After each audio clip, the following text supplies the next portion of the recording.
ม่ละเตี้ย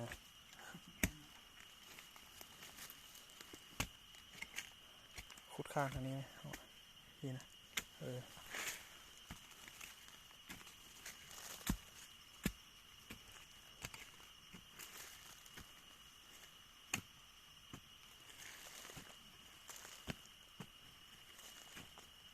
แม่มันจนสุกหมด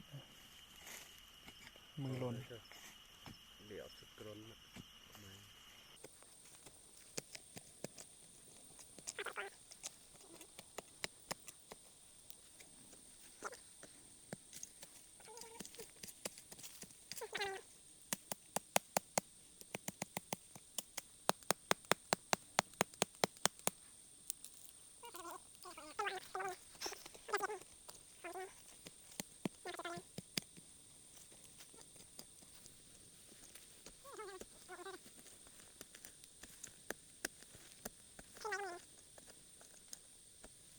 พักก็สั่งหาใหม่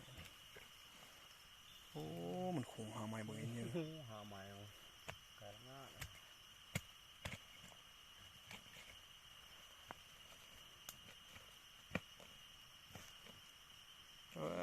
ต่อบริทงต่อได้ทงมันก็หาไม้เตี้ยมีเยอะกไม้เยอะนี่เนาะไม่ตายแต่หาไม้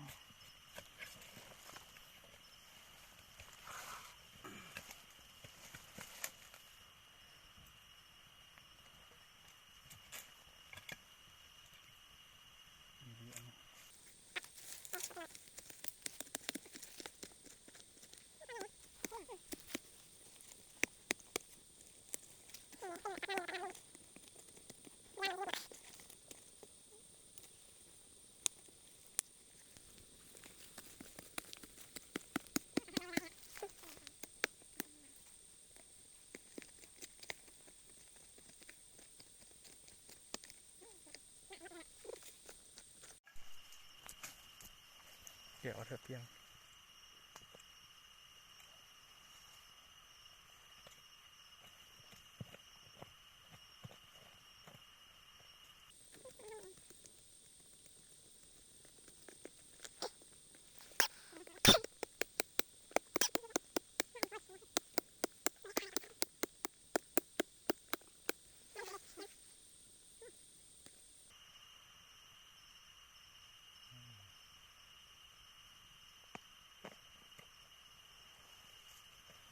วางไว้ข้าง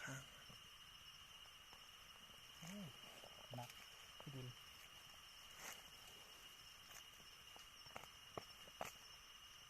โอ้ยปลาเหอะหนิ่งอะไรป่ะ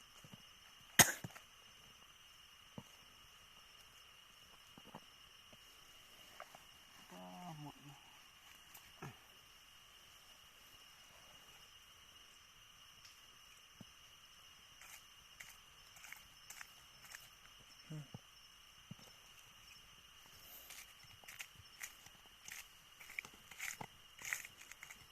มาอีกแล้วเนาะ